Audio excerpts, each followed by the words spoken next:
découvre l'exposition aujourd'hui, hein, et j'aime bien l'idée d'une exposition de bande dessinée qui traite de racines, d'identité, des origines dans une ville comme Montpellier qui a une histoire. Il suffit de se promener dans les rues pour se rendre compte que voilà, il y a derrière toutes ces façades, il y a une vraie histoire, quoi. Il y a une histoire. Et cette maison, quand je suis rentré dans la maison, je me suis dit, tiens, c'est une vieille bâtisse. Je trouve que c'est un lieu idéal pour ce genre d'exposition, quoi. Voilà. Je suis très, très heureux de pouvoir exposer avec Kumsuk Chandri, que je connais bien, qui est en Corée en ce moment et qui malheureusement ne peut pas venir à cause de la crise sanitaire, à cause du Covid. Mais on se faisait une joie de se voir et puis finalement elle peut pas venir. Alors je m'appelle Jung, j'ai été adopté par une famille belge, j'avais 5 ans. Je suis originaire de Corée du Sud, hein, donc j'ai été abandonné par ma famille biologique que je ne connais pas. Et donc j'ai atterri en Belgique en 71.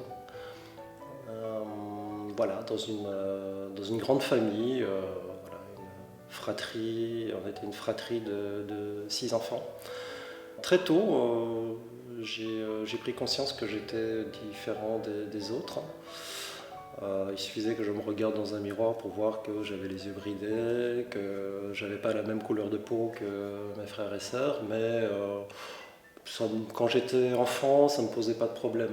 On dit souvent que l'enfant a cette faculté de survivre, de se battre et de combattre l'adversité. Voilà.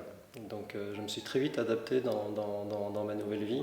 Dans mon village, on était peut-être une dizaine d'adoptés. Hein. Même quand j'allais à l'école, je croisais des Coréens adoptés aussi. Et donc, souvent, quand je voyais un Coréen adopté, je changeais de trottoir. Parce que je ne voulais pas être assimilé aux autres Coréens adoptés. Donc, je vivais vraiment je me suis construit dans le déni de mes origines coréennes. C'est pas bien parce qu'à un moment donné, on ne peut pas construire son identité sur un déni. Voilà. Donc il a fallu. Je suis passé par plusieurs étapes. Hein. Après, je pourrais passer vous parler pendant des heures, hein, mais j'ai fait un report comme ça d'affectivité sur une autre culture que la culture coréenne, sur la culture japonaise, parce que je savais que les Japonais étaient les ennemis des Coréens. Donc pour moi, c'était comme faire un pied de nez à la Corée. Donc j'ai choisi les Japonais parce que c'était les ennemis des Coréens. Voilà, en tout cas pendant très longtemps. J'ai commencé à être bien dans ma peau lorsque j'ai accepté mes origines coréennes. Et aujourd'hui, je peux dire que j'en suis plutôt fier, vraiment. Je suis très fier de mes origines. J'ai essayé de comprendre pourquoi le gouvernement coréen avait abandonné autant d'enfants, hein, et pourquoi il les avait envoyés à l'étranger. Voilà, donc à partir du moment où j'ai compris pourquoi, j'ai pu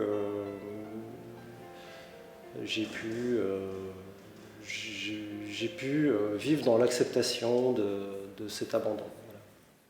Ce qui m'a donné envie de faire de la bande dessinée au départ, c'est raconter des histoires autour des thématiques, moi, qui m'intéressaient, hein, et qui avaient un lien avec mon histoire personnelle. Et ces thématiques, c'est l'identité, c'est l'abandon, c'est la quête de la mère biologique, c'est l'adolescence, etc. C'est tout ça. Et le jour où j'ai pris conscience que que, que je voulais, que c'était important pour moi de revenir à ce que je voulais faire au départ. J'ai fait couleur de Pau-Miel. Donc, j'avais l'habitude de travailler sur des grands formats en couleur, et du jour au lendemain, j'ai changé de format. J'ai décidé d'être moins dans la technique. Par contre, la technique, je la possédais quelque part, parce que ça faisait quand même un certain nombre d'années que je faisais de la bande dessinée. Donc forcément, au bout d'un certain temps, on développe une technique.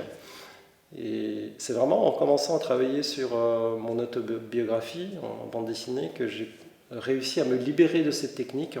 Mais par contre, en me disant, voilà, je vais privilégier la narration peut-être plus que l'aspect graphique, quoi. Alors, je ne dis pas que le dessin n'est pas important, hein, c'est très important, parce que la bande dessinée, c'est un juste équilibre entre la narration et le dessin.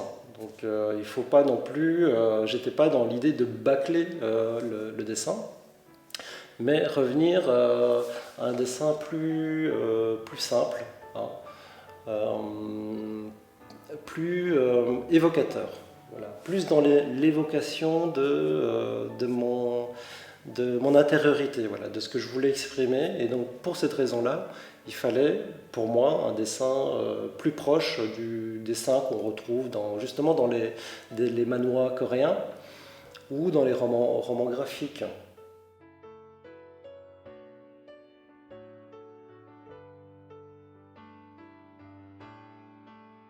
Ma réconciliation avec la Corée, mon premier retour en Corée s'est fait à travers aussi mon travail. J'avais quand même une appréhension, quoi, parce que je savais que les lecteurs coréens allaient découvrir mon travail, ou découvrir ma bande dessinée ou mon film, et j'étais quand même curieux de savoir ce qu'ils allaient en penser, quoi. Voilà. Donc, et j'ai rencontré le public coréen, j'ai rencontré les lecteurs coréens qui m'ont accueilli vraiment avec bienveillance. Voilà.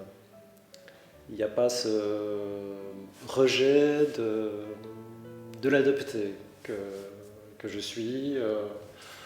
Et pour moi, c'était important d'avoir ce regard des Coréens de Corée sur mon travail. Et je pense que beaucoup de Coréens adoptés se posent la même question. Savoir, tiens, comment les Coréens de là-bas nous perçoivent, nous, Coréens adoptés. Parce qu'en fait, on est Coréens adoptés, mais on a des origines coréennes, mais on n'est pas totalement de là-bas, ni on n'est pas totalement d'ici non plus. Donc on ressentira toujours, en tout cas certains d'entre nous, cette ambivalence identitaire. On est les deux à la fois, quoi, voilà. C'est important de trouver un juste équilibre.